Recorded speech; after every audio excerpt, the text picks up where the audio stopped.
You don't need 7 shopping campaigns. Honestly, you probably don't even need 4. Most e-commerce accounts I audit are massively over-segmented. Products are split into different campaigns that just don't get enough conversions for smart bidding to actually work. And the worst part, it feels like the right thing to do. More control, more granularity, better performance, right? Not exactly. In this video, I'm going to show you when a single campaign is all you need, when it actually makes sense to split, and 5 campaign structures that are worth the added complexity. I'm Andrey from Marketing, where I help e-commerce brands grow with Google Ads. Let's go. At the simplest level, yes, you can put all of your products into one campaign and call it a day. But when you split products into multiple campaigns, you unlock flexibility. You can give your best sellers their own budget and ROAS target, push promotions harder without dragging down the rest of the account, or turn seasonal products on and off without touching anything else. That all sounds great. But here's the key lesson I've learned. More campaigns do not automatically mean better performance. In fact, very often the opposite is true. Quick clarification before we go further. Google has 2 campaign types that serve shopping ads, Standard Shopping and Performance Max. You can use these structures with Standard Shopping, Feed-only PMax, or a mix of the two. And if you avoided Feed-only PMax in the past because it felt like a hack, that's no longer the case. It's now a native option in Google Ads. Actually, I made a video about it. Here's the most important rule in this entire video. You have to make one campaign profitable first. If you can't make a single campaign work, no amount of clever segmentation will save you. For the new accounts or the ones with fewer than 30 monthly sales, I usually start with a single Standard Shopping campaign on manual bidding. Why? Because Standard Shopping sends 100% of your budget to shopping, gives you tighter cost control, and lets you actively adjust bids, which is extremely important in the early days to get traction. That said, sometimes Standard Shopping just doesn't take off, even with hands-on bid management. If that happens, Feed-only PMax is a very solid alternative. Once you reach around 30 to 50 monthly sales, you are ready for smart bidding.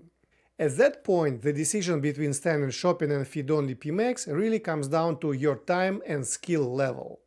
If you want full search term visibility, precise negative keywords control, and more advanced structuring later, and are ready to actively manage Google Ads, Standard Shopping is great. If you want something more hands-off, with built-on dynamic remarketing, Feed-only PMax is often the better choice. And if you're launching a single campaign and mostly leaving it alone, PMax is probably the way to go. But here's the critical part. Before you split into multiple campaigns, every new campaign must be able to generate at least 30 conversions per month on its own. If you split early, each campaign ends up starving for data and smart bidding never really learns. I've taken accounts from 20 campaigns down to 5 and performance improved, simply because the remaining campaigns finally had enough volume to optimize properly. During this single campaign phase, your focus should be on fundamentals: product feed quality, strong keyword-rich titles, relevant search terms, and understanding which products get clicks versus which actually convert.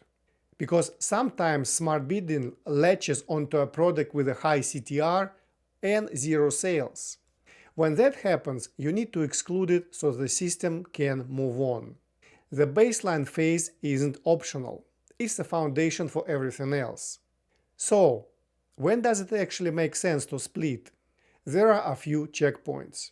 Regardless of the campaign structure you choose, always run a separate brand shopping campaign. This isn't really a strategic decision, it's just good account hygiene. Brand traffic behaves completely differently and should never be mixed with non-brand. Start it on manual bidding with low bids. Put all products, obviously. Once it hits 30 conversions, switch to a high ROAS target. Second, every new campaign still needs to support at least 30 conversions per month. More is better.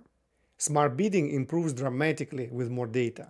But beyond volume, you still need a reason to split, and there are really only 2 good ones. Either there is a meaningful difference in conversion rate between product groups, not just a small ROAS difference, or you need to set a significantly different ROAS target or budget, at least 20% apart. A 500% target in one campaign and 550 in another, that's not worth the split. Here's how to check before you split. Use custom labels in your feed to tag the products you consider separating. Then look at historical data, CPC, conversion rate, and secondarily ROAS. If they look the same, don't split. If you don't have enough data yet, wait a few weeks. Before creating any new campaign, ask yourself, what problem am I solving? What settings will I change that I can't change right now? If you don't have a clear answer, keep things as they are. Let's walk through 5 structures. The one campaign baseline. This is where everyone should start. One standard shopping or PMax campaign with all products. It's ideal for new accounts or anything under 30 monthly conversions. And honestly, a lot of accounts perform best right here. Don't overthink it. Structure 2. Bestsellers and Main. This is usually the first split that actually makes sense. Your top products go into a bestseller campaign. Everything else stays in the main campaign. Optionally, you can add a third campaign for low-performing or unprofitable SKUs, using lower bids to limit waste. But do your homework first. Your bestseller campaign should have a clearly higher conversion rate. If all campaigns look the same, the split isn't doing anything. Consolidate back. 3. Main versus secondary. Many stores have a core product line and a supporting one. Think protein powder and shaker bottles. Or standing desks and desk accessories. Your core products are the revenue engine. They deserve their own budget and targets. Splitting these lets you push your main products harder without secondary items diluting performance. Number 4. Promotional versus full price. This one is underused but really effective. When a product goes on sale, its conversion rate jumps. But smart bidding is still optimizing on old data. It doesn't react overnight. Putting promotional products in their own campaign lets you set a more aggressive target on items converting better right now. And full-price products keep their regular targets. Use feed labels so products move between campaigns automatically. Number 5. Seasonality. If your business has predictable seasons, outdoor furniture, holiday products, summer apparel, separate campaigns give you timing control. You can loosen ROAS targets early to build momentum, tighten them during peak demand, and pause completely in the off-season. Without separation, smart bidding tends to react too slowly on both ends. Plus, you can just pause seasonal campaigns in the off-season. Also, don't stack multiple structures on top of each other. If you combine bestsellers splits and main versus secondary splits, campaign count explodes and performance usually drops. Choose the structure that addresses your biggest opportunity. Build from there. One quick warning on a couple of ideas that sound smart but usually don't work. Splitting by margins. People don't always buy what they click. Someone clicks a high margin product and buys something completely different. Splitting by categories or brands. Splitting shoes and pants only matters if you plan to manage them differently. If nothing changes operationally, segmentation adds nothing. Once you made a split, you need to check that it's actually working. Don't just look at ROAS, it'll hover around your target no matter what. Look at conversion rate. Your bestseller campaign should convert higher than main. Your unprofitable campaign should convert lower. If they all look the same, the split isn't doing anything. Give it time. 4 weeks minimum, 6 to 12 weeks ideally. Some businesses need a full season to know for sure. And if it's not working after enough time, don't force it. Go back to one campaign. Simple and profitable beats complex and mediocre every single time.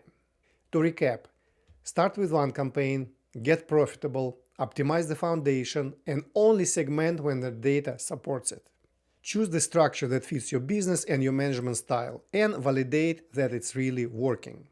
If you're not sure which structure fits your account, reach out and I'll help you figure it out. Thanks for watching, and I'll see you in the next one.